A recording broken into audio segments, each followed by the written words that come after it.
Welcome to Conversations on Leadership with Dr. Dave. Today, we are pleased to have with us Cary Dunston, and I will let Cary introduce himself because Cary's got quite a distinguished career over several different venues, and I don't think I would quite do it justice. So, Cary, thanks again for the interview, and tell us a little bit about yourself.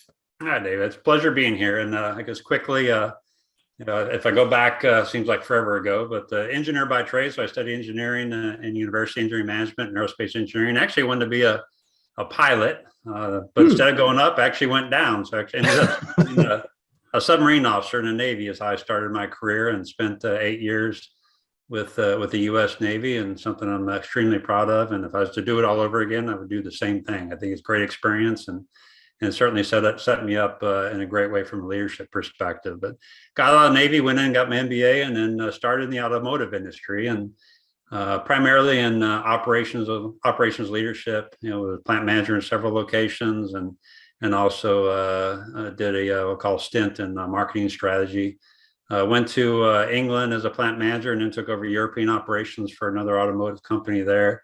Nice. Really enjoyed it. Had operations all over Europe and South Africa. A lot of travel, but just incredible experience. And then actually made a jump over to a holding company. It's based out of London, but I was positioned back in the U.S. and ran U.S. and I'll just say North American operations in the U.S., Canada, Mexico, and did that for a couple of years. And thought I would try a stint in venture capital. It was actually a spinoff that made industrial diamonds, and really enjoyed that. Quite an experience. But then got that call from a headhunter about an opportunity here in Winchester, Virginia, with a company called American Woodmark, and came here back in 2006 and started out senior vice president of operations for them, manufacturing supply chain, and ran that for I guess 5 years, and started to progress up. Took over as a executive vice president and COO, and then president and COO, and then chairman and CEO. And really incredible company, and obviously a credit for a lot of things I've learned, but created for quite an experience and some challenges as well.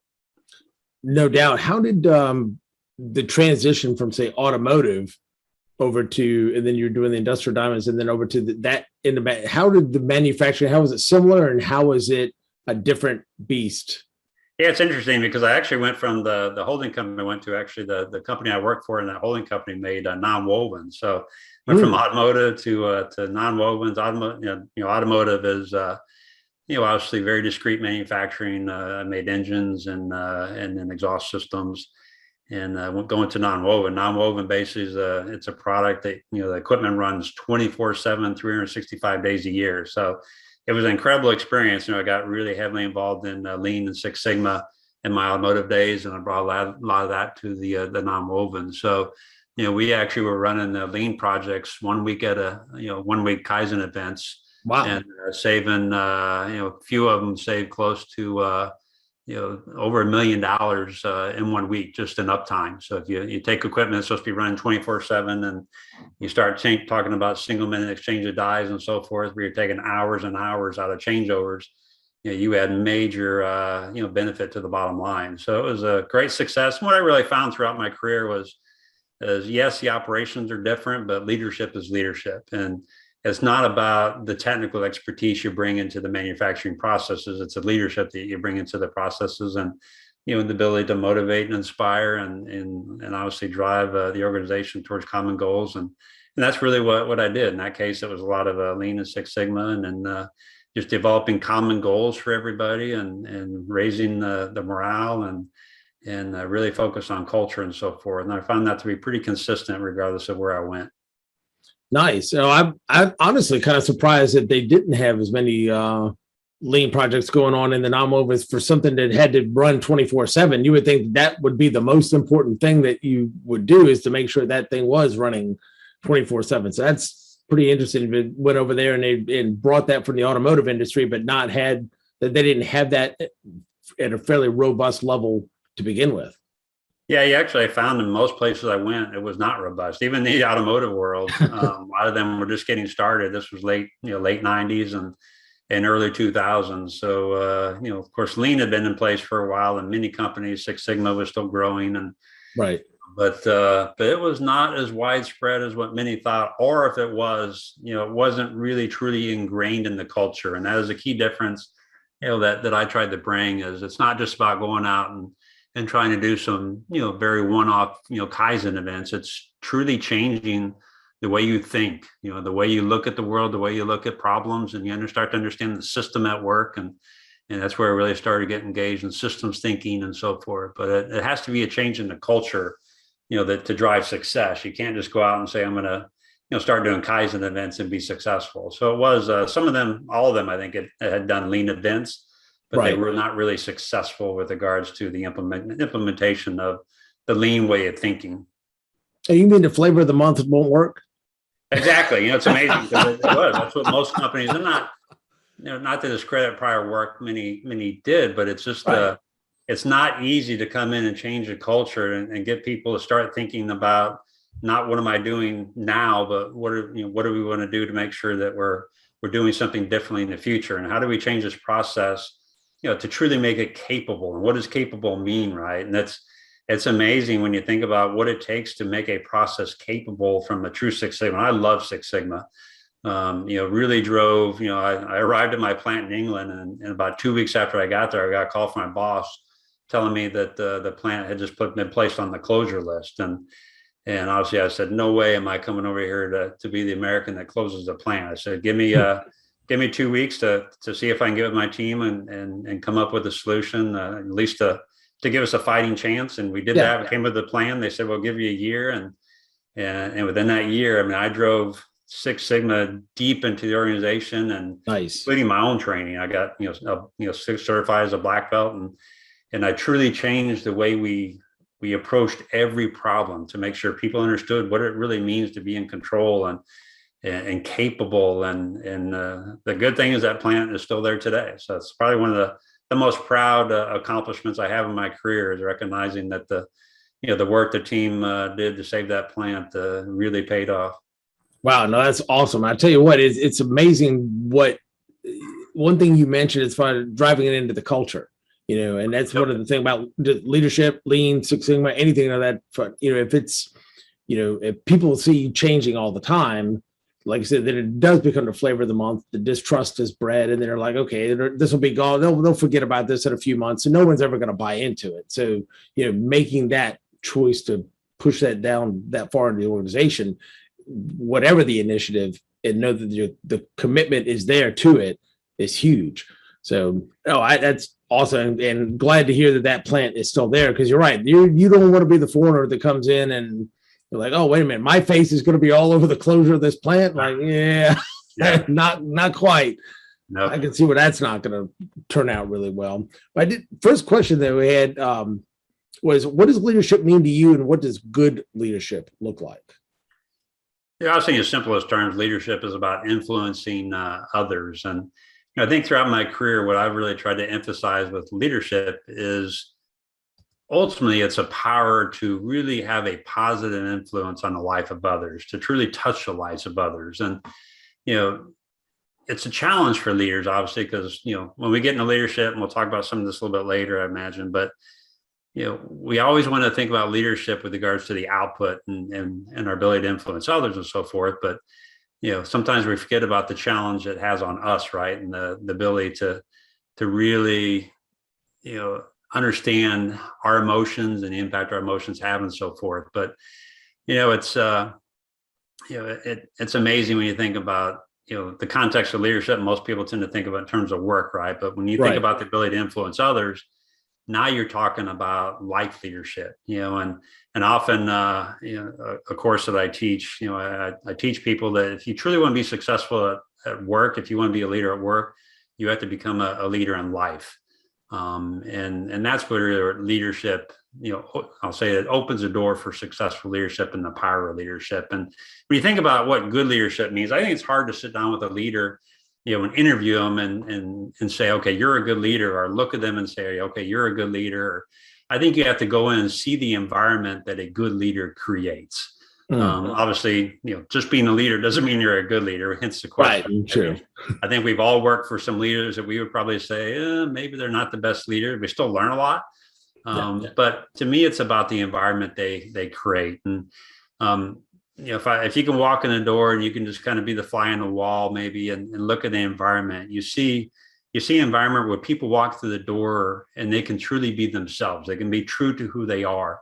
They don't feel this need to conform, because the leader creates an environment, that is accepting of everybody. And there's been so many studies about, if you don't feel like you have to conform, it just opens up the door, for innovation and creativity that a lot of companies really lack. And, it's that relaxed atmosphere. It's seeing people laugh, right, and smile. You can feel the energy when you walk through, and it's not that it's just about all fun and games, because at the same time, you create this environment where there's this relentless drive for excellence, right? Where, people are enjoying what they're doing, but they still, part of that is that drive for excellence, right? And then, certainly open communications. I love I think one of the greatest compliments I ever had in my life is when people would say, you're approachable, right? I think leaders, you need to create an environment where the senior leadership in a company is very approachable. They're not sitting up on some high tower executive floor, a company, separate from everybody else. As they're part of the team. Their communications are open at all levels. It's people feel empowered to go out and truly make a difference, right? And what they do, and they ultimately act as owners of the company, right? It's just, you can truly sense that environment when you walk in, right? Where it's walking into a plant, walking into a corporate building, office building. I tell people within 15 minutes, and I'd love to go out and talk to people. I'll engage, I'll talk, and you can very quickly see what that environment, what that culture is truly like, right? And I think that's the opportunity of leadership. That's what defines a good leader is can they create? It's not about them, right? It's about this environment that they can create that ultimately leads to the success of the individual and the success of the company. And they recognize the power of emotions, and they recognize the balance that humans need. That it's a human being that walks in that door every day, right? It's not an employee that walks through the door. We tend to use that term, which is oversimplification. Right. Leader has to recognize that it is a true human being that walks through that door, and if you treat them like that, you're going to create a great environment. Nice. We got 2 minutes left in this segment. I want to follow up on something that you mentioned. The question would be, how important is it, because you talk about being approachable from the senior leadership level and open communications, how important from that level is it to really get open and honest communication about what's going on basically on the front line and the lower levels versus having that filtered all the way through? I have kind of a joke that the best filtration system on the earth is not reverse osmosis or activated charcoal, it's middle management. Yeah, I tell you how important it is and how hard it is, right? I mean, it's extremely important. It's extremely hard as well, right? Because it's just so ingrained in human beings to have this hierarchical level, right? And try to break down those barriers to feel like, you obviously somebody, you don't want to, bypass your boss, right? Right. For negative reasons and such, but over time, and this is where you have to, it's like a butterfly effect, right? You just have to slowly, very slowly, start to drive these changes. And it's all part of systems thinking. Systems thinking, obviously, the culture in a company typically is, as we call, the balancing loop. Like, you want to continue to reinforce and move it forward. But it takes 1,000 points to light to go out and do this. And obviously it starts with the CEO. The CEO has to go out, has to make themselves very approachable, has to spend time out on the floor, has to open themselves to talk to people, and they have to make sure they're breaking down those barriers. They're working with their senior leadership team to do the same thing, and the next leadership team, and so forth and so on, all the way down the levels. And then most importantly is you have to reinforce the behavior, right? So when those individuals at a more junior level are engaging, interacting, or want to bring ideas up high, you have to reinforce that, right? And but I tell you, the creativity that is unleashed when you can get this to happen is just incredible, right? It's phenomenal if you can obtain this level of openness and and empowerment, and just it really is an amazing thing to see. Nice. Well, that was my big thing is, and I want to hit this in our next segment, and we're going to go ahead and take a break, but that communication issue, because I've seen some examples of that where it's hasn't turned out quite as well. Let's put it that way. That's why I was like, so anyway, we're going to take a break now, and we will be back for our next segment on Conversations on Leadership with Dr. Dave.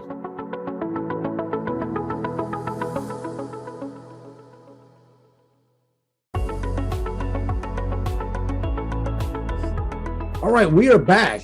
Our second segment here on Conversations on Leadership. Our guest today is Cary Dunston, former CEO of American Woodmark, amongst many other activities and accomplishments throughout your life. But I do laugh, though, that when you mentioned that you originally wanted to be a pilot, and the difference between, hey, I'm 30,000 feet in the air versus I'm an undisclosed number of feet below the sea. That's quite a, you couldn't get further away from one for the other. Yep. Yeah, I think, honestly, it wasn't a choice I made. It was my eyes that made the choice for me. Unfortunately, what I realized was when I went to take the Navy physical for being a pilot, was I had bad depth perception, and which explained a lot when I was growing up. I found that I could play baseball and so forth, but I was terrible out in the outfield. Right. And could never figure out why. And obviously that's why I could never tell when the ball's coming down.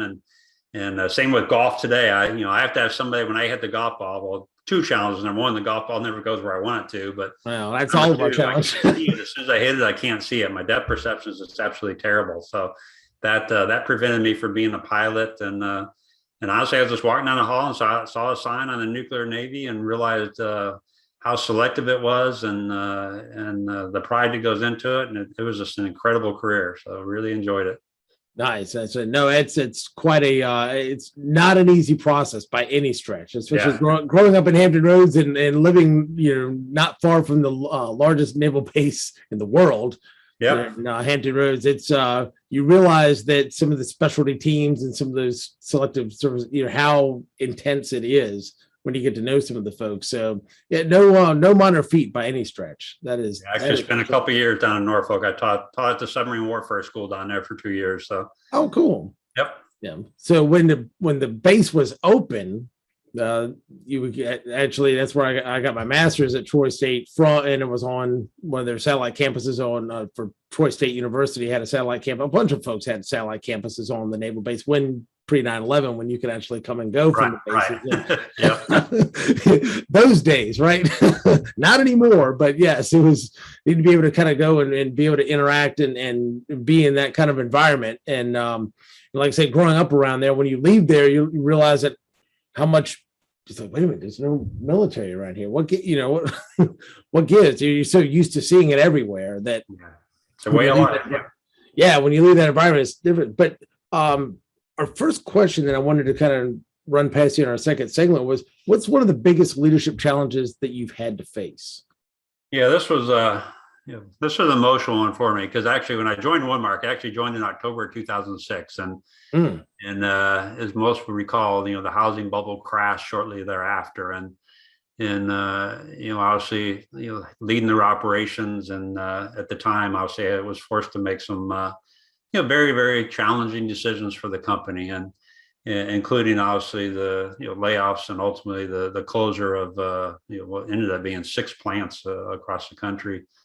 Obviously knowing that my decisions impacted thousands of lives. Obviously these lives were human beings, right? And I saw them as human beings and not decisions obviously I took lightly. It's one of those that I remember actually sitting in the senior leadership meeting, and the exact words I stated when we were getting ready to start this process was, there's one way to do this right. There's 1,000 ways to do this wrong, and we're going to do it the right way. And we did. It's something that, as hard as it is, you got to go through, and you got to make sure that even in the toughest of times, that you're truly living by the values of the company and your own values. And in our case, that was making sure every individual was treated with dignity and respect. And I made the decision that even when we were announcing within a 2-day period, really, I'll say a 13-hour period of time, the closure of 3 separate plants. At the time, I told the CEO, nobody's going to communicate to these people but me. This is my decision, and obviously it's going to impact the lives of a lot of people, and they need to hear directly from me. So it was a matter of, taking red-eye flights and flying from plant to plant and make sure, because as a public company, you got to make sure that, from a communications perspective, it's timed accordingly, so then we can release announcements publicly. But, you learn a lot during these times, but, it's one of those things I feel like, I was in the right place in the right time, because, nobody ever wants to go through that, but knowing the company was going to go through that, I was glad that I was the one leading the operations at the time, because as much as I care about people, I made sure it was done the right way.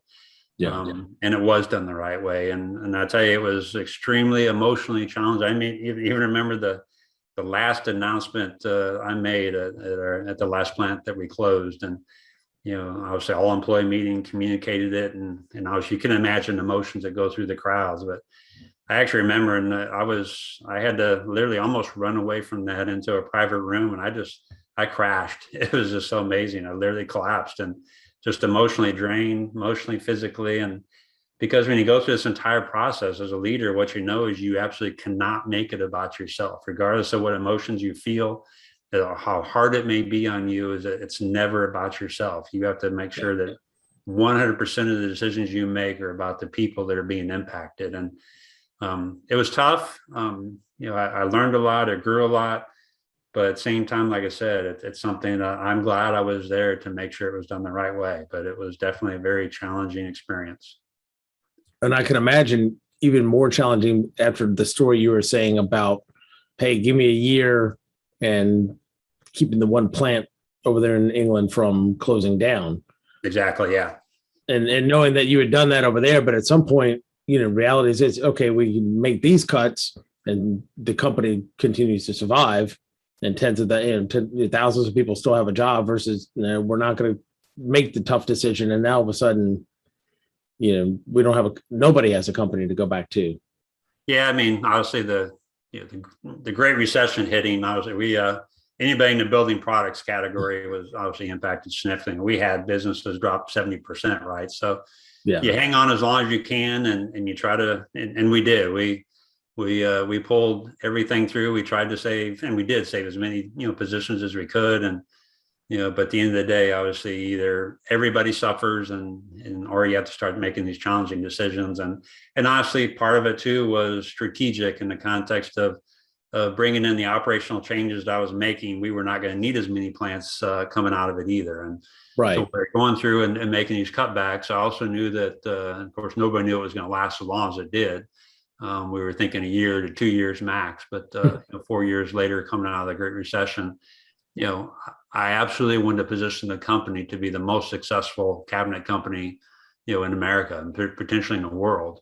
Yeah. And honestly, that's what we were. I mean, when we came out of the Great Recession for almost 10 years, we were the fastest growing cabinet company, certainly the fastest growing public, cabinet company that anywhere. Right. That was a lot to do with the decisions made at all levels, not just my level, but at all level, in the organization during the Great Recession. And I always tell people, if you really want to see the heart and soul of a company, join them or go visit them during the toughest of times, right? Because it's easy for companies to follow their values and everybody seem happy and content, but in tough times, that's where you really get to see what the leadership's like, right? They're going to be under stress, and in American Woodmark, we, even in the toughest of times, the first words spoken were never, "What's going on here?" or what's going on with quality, or this or this or this. It's, how you holding up? How you doing? That was the first question we always had with people, is how you holding up? And that makes a difference. I'm telling you, it makes a huge difference on the culture and the people and your willingness and commitment to make it through a tough time. Values can't just be a piece of paper on the wall. They have to be real. Yeah, that's always been something that's been a pet peeve of mine is, you see the vision, mission, culture, values, all the stuff, the platitudes on the wall. And when what actually happens on the floor is not what's posted on the wall. Right. That incongruence has always been like nails down a chalkboard for me. But unfortunately, it seems like there's way too many organizations where it's come together, we have our session, we put the stuff, here's what we're changing to, here's what we're doing, put it on the wall, celebrate it for a little bit, and then just kind of gets forgotten about, unfortunately, until the next time to go back around for strategic planning. So yep. More common than not, unfortunately. Yeah, it is. I think it would behoove a lot of companies to do that, but it's easy to get sucked into the day-to-day. It's easy to get sucked into, I need to make this decision for today, and then not remembering that. But that goes back, I feel like, to a lot of turnover challenges, a lot of trust challenges, a lot of engagement and productivity issues. I mean, they're still there, but when you go from a highly engaged workforce down to, okay, well, I get here at 9, I leave at 5, and you have me when I'm here, and that's about the extent of it, and to see some of the hard numbers, especially that Gallup puts out on the cost of, disengaged workforce is unbelievable. Oh, it's astronomical. It's you don't know what you don't know, right? It's hard to measure it, but it's astronomical. It really is. Yeah, we just did a presentation recently with that, and it was amazing to dig into some of that data from Gallup and find out exactly. And you can extrapolate the cost, for your size organization, but it was ungodly expensive. It was unbelievable. Like I said, it's not something that I always joke that it's not something that your CPA is going to show you on a line item for gap accounting. All right, here's what your your CFO is not going to come say, hey, here's what our cost of unengaged workers and unproductivity meant. You're not going to see that on a financial. Yep, definitely. Unfortunately. So what do you see as one of the biggest mistakes that leaders make today? Yeah, for me, this one's easy because I've been preaching this. Well, I'll say because I learned it back in the mid 90s when I first really dove into it. And it's emotional intelligence. And, whether it's going back and saying you really get to see how leaders operate during the toughest of times, what drives that? It's emotions, right? The challenge leaders have is they really fail to recognize the power of emotions, and obviously, more importantly, their own emotions. And so many leaders, want to jump into that new job and become leaders and say, okay, now I get to go out and have a positive influence on others, and and hopefully get to understand the emotions of others and be empathetic, and obviously then drive positive influence and behavior in others. But what they fail to recognize is that, obviously their emotions, own personal emotions, play a very key role in their ability to do all of that. And, you look at emotional intelligence, the first 2 phases are, number one, really beginning to understand your own emotions and identifying those emotions. And number 2, identifying the triggers, and then being able to learn to successfully manage your emotions. And the challenge leaders have is that we make so many choices, and I'll just say in our lives, right? This isn't just in your careers. This is at home. This impacts your relationship with your spouse, with your kids, with your friends, and in any other leadership role you have. Is, if we're making choices when our triggers are hit, which happens all the time, by the way, we may not always make rational choices. We may not always make choices that are in alignment with our values. And one of the biggest challenges leaders have, believe it or not, is that, they actually may not even, recall or consciously be aware of either the choices they made, but typically, more importantly, not necessarily the choice they made, but the impact that their choice had on the people around them. Obviously, when our triggers are hit and our emotions are high, our awareness, our ability to be aware of the emotions of others really, really drops significantly. And it's the key reason I teach them, like the courses I teach, is that how we often view ourselves is far different than how others view us. We tend to rate ourselves as being better leaders sometimes than what the people we lead rate us as. And that's because, we remember ourselves in that maybe that 98% of the time when we're behaving in a very emotionally mature way. The people we lead obviously remember that 1 to 2% of the time when we maybe do things that are disrespectful, right? And I tell you, it makes a huge difference. And so many leaders will say, oh, yes, I agree with you, but they don't make the conscious choice to do something about it. And I teach emotional intelligence. you have to, it's hard to make that change. And it is a multi-year change to become emotionally mature. And some people, it's a forever challenge, depending on who you are, right? And your makeup. And yeah, the old, but you don't hear the word type A personality anymore, but just that very aggressive personalities, they have a challenge sometimes, right? That's me. It's something I have to constantly work on. So, but it's the emotions. It's I tell you, overlooking the power of emotions is huge. Wow. Well, I want to hit on that again when we come back for our next segment. We've got to take a break, and we are going to come back for our final segment here on Conversations on Leadership with Dr. Dave.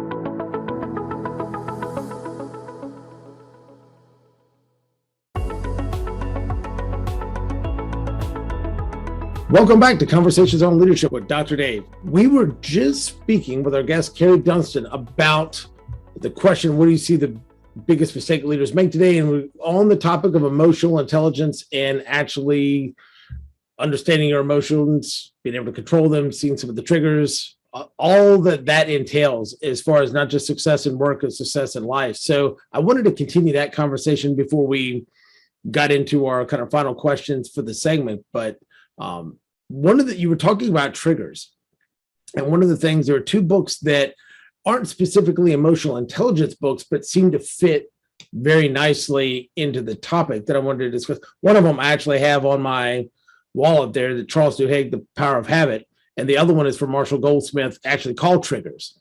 And they both very similar as far as the cues and habits and habit loops and such like that. But the one thing that I thought was interesting for Marshall Goldsmith that I'd like to kind of get your thoughts and comments on was he had mentioned about a lot of people aren't even aware of the trigger that is causing them to react.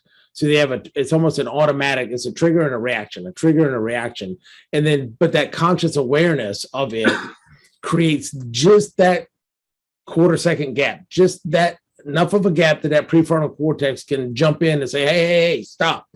Maybe we don't want to, act like the guy on NCIS to slap him in the back of the head. Maybe we don't want to fire off that email. Maybe we don't want to say that, comment.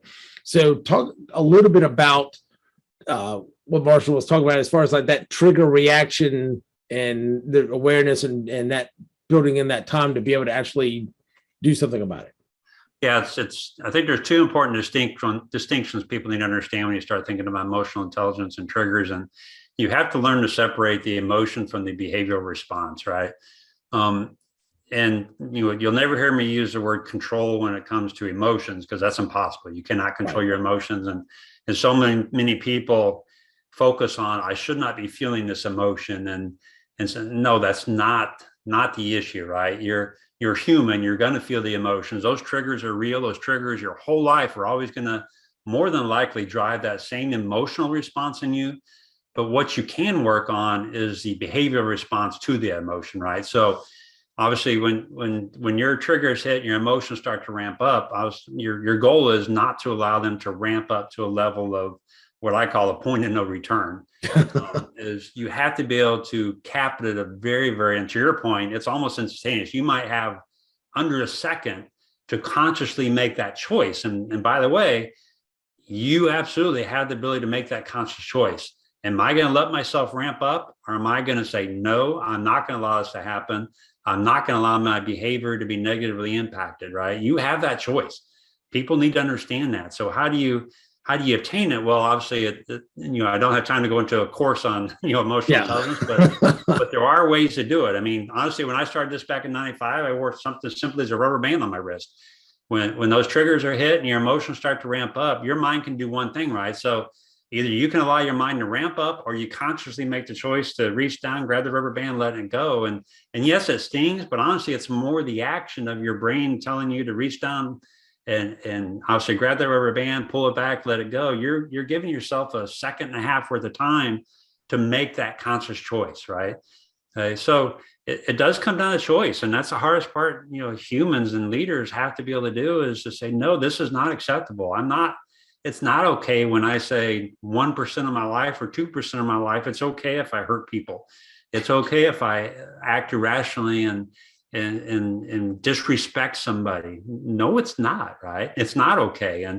And you can't, and the challenge is what we do is we rationalize those situations away by just focusing on the the 99% of the time that we do treat people well.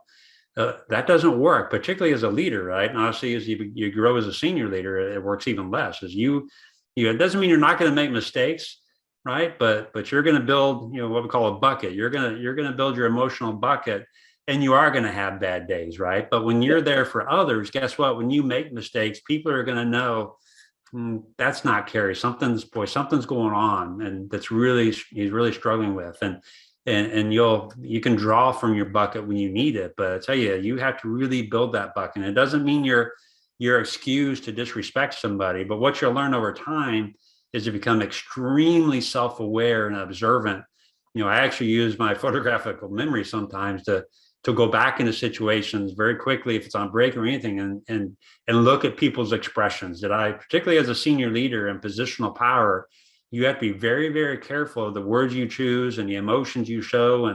And you may think you're coming off with positive emotions because you're excited about something, but somebody else could really interpret it a different way. And you have to be very aware of their emotional reactions. And, but I'm telling you, if you don't keep your emotional state at a low enough level to keep yourself open for those things, you're always going to miss them. And they're going to walk away feeling like he doesn't care. Right. So you're unfortunately, you don't get too many chances to make mistakes like that. No, it's funny, not funny.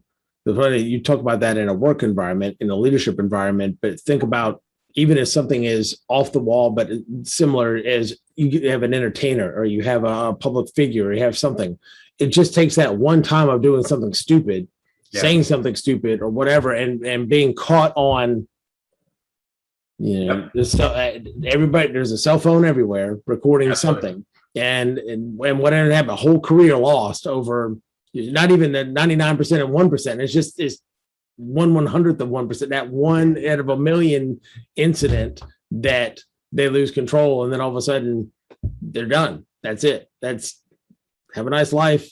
See you, bye. Yeah. And it's a shame to see a whole career flush down the toilet for loss of control over one major thing. But I'm sure there's been plenty of leaders that have lost positions because of that. What I feel bad about is how many employees have we lost? What is our turnover been? What is our, the lack of productivity or engagement? What's been the damage to the company when they made those kind of irrational decisions, those mistakes, and come across in that 1% to 2% really nasty way, and the folks have stayed? What's been the long-term impact?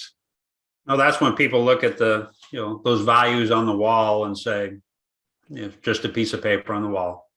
Yep. Yeah, that's the worrisome part on my end is that's where I always go to, is like, wow, it's almost like hey, what, we trade them well, what if we trade them well and they leave? Well, what if we don't trade them at all and they stay, kind of thing? If we treat them bad and then, okay, well, the one leader gets ixnayed, or hey, leader does his thing, well, but they get great results, but they're a jerk. Well, no, you could get good results and not necessarily be a complete jerk, right, all the time either.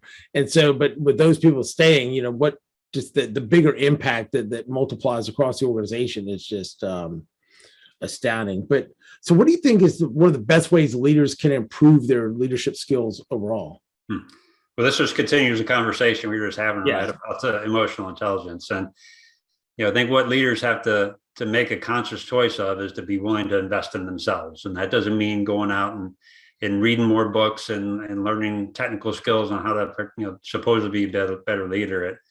What I like to really teach and help leaders with is what I call finding their true center. Because I've used the word systems thinking several times in this discussion. And, the reality is the world we live in is a very complex system. It's a very interrelated, independent system that, and you think of our bodies and our lives, and they're obviously very key parts of this, complex system. And our bodies, as we know, when they get a little off balance, bad things happen. Yeah. But the reality is we focus so little of our time and so little of our life on trying to maintain our true center.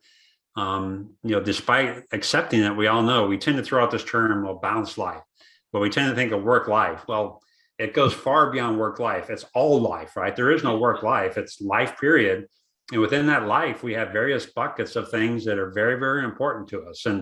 And although some people don't put work in there, work is something that's important to you because obviously it provides for a living and shelter and food and so forth, as well as obviously, self-actualization, ability to be successful and so forth. But, I take leaders through a course and really teach them, they have to be able to sit down and identify what is truly important in their life and put it in buckets, right?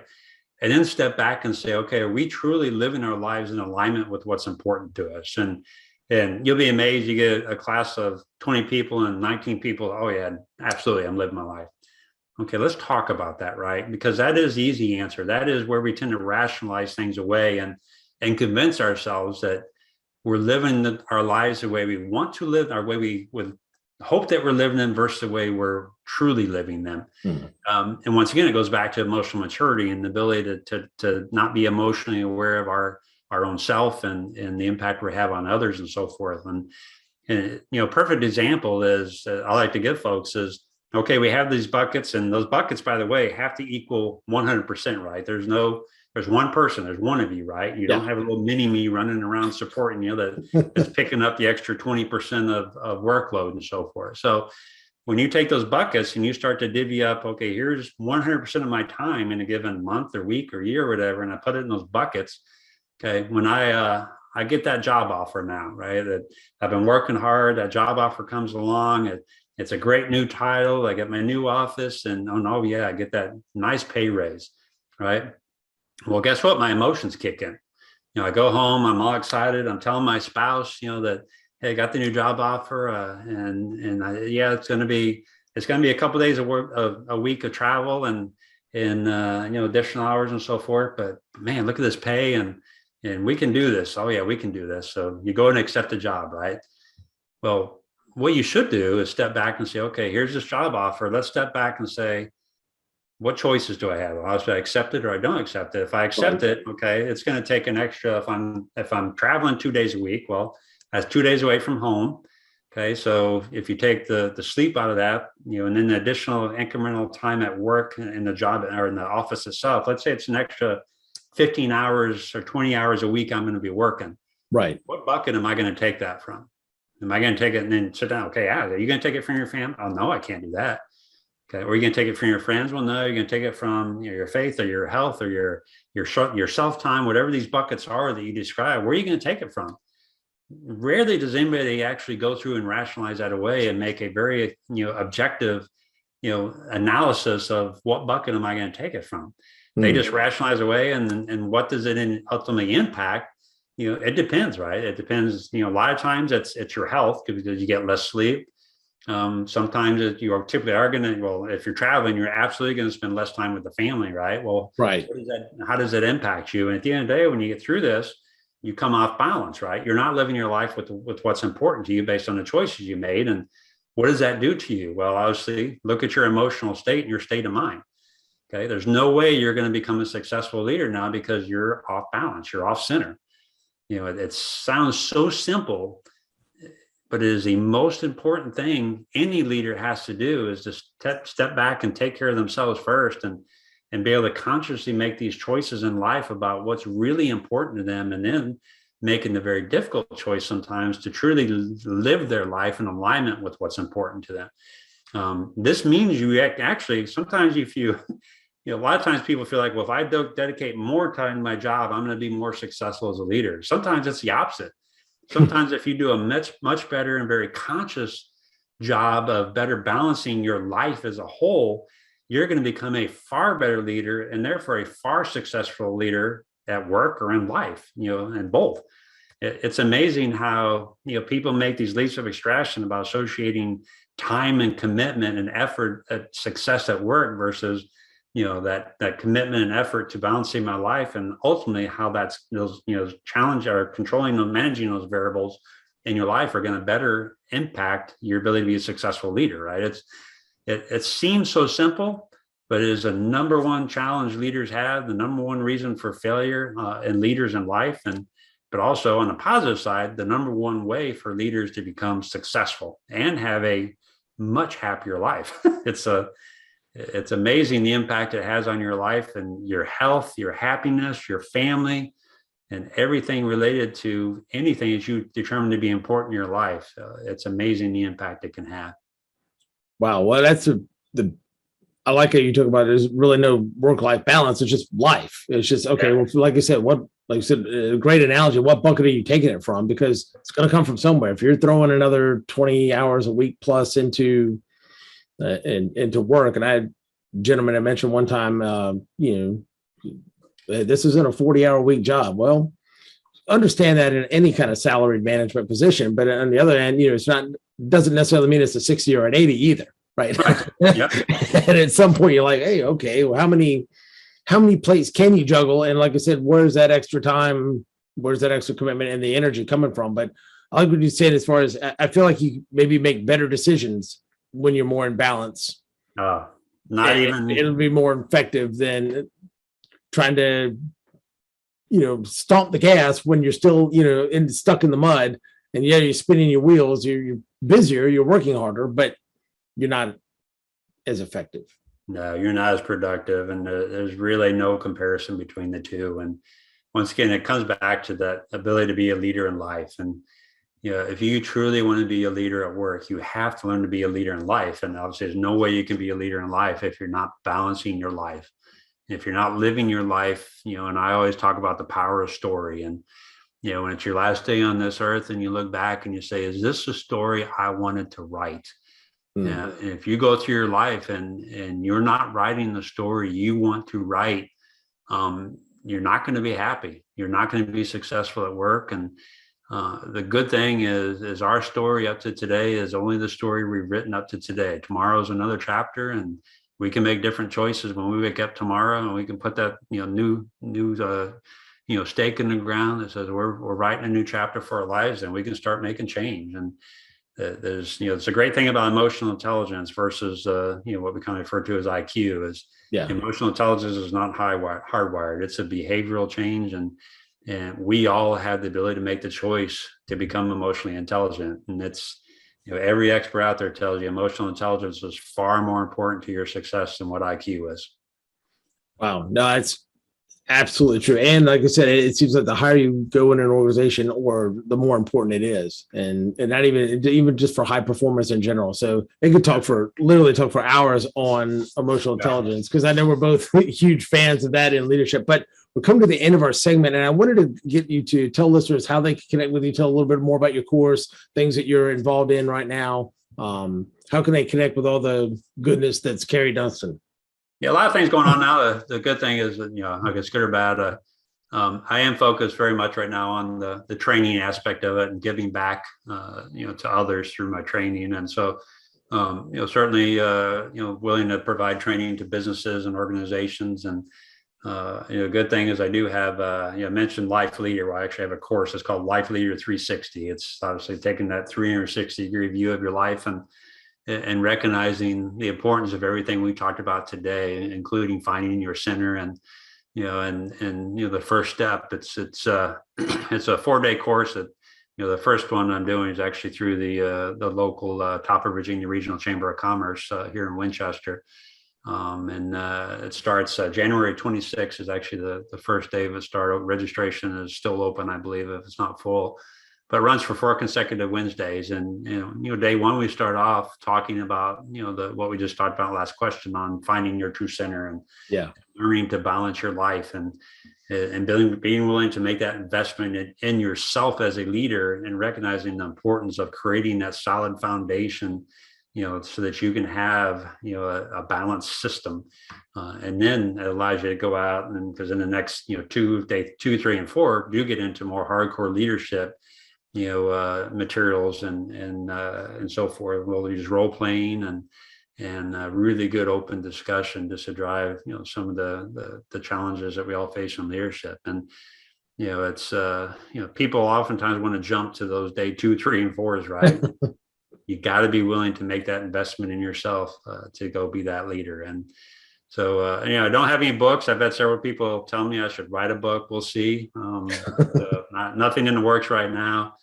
But I'm certainly willing to give my email if you advise me of doing that. Oh, do you have a preferred like a LinkedIn or something in social media that may be good for people to connect with you on? I am on LinkedIn, so if you look up, that's my name, Cary Dunston, on LinkedIn. Certainly, obviously, you can use the email through LinkedIn. It's a great way to get a hold of me, and so that's an easy way. So I have not. I've got I actually own the website for lifeleader360.com and .net, but I have not created anything yet. So that's upcoming. So at some point, I'll actually have content out there that people can go review and download and take a look at and so forth, and learn more about the course. But it's kind of the next phase of this is to create a website and such. Nice. Well, I would definitely recommend everybody to check you out on LinkedIn. That's Cary Dunston, Cary Dunston, and let's connect with you on LinkedIn. And beyond that, appreciate you being on the show. I know we'll be talking soon. And that is it for today's conversation on leadership with Dr. Dave. I wanted to thank Cary Dunston again for being our special guest. And we will see you all next time with Conversations on Leadership with Dr. Dave.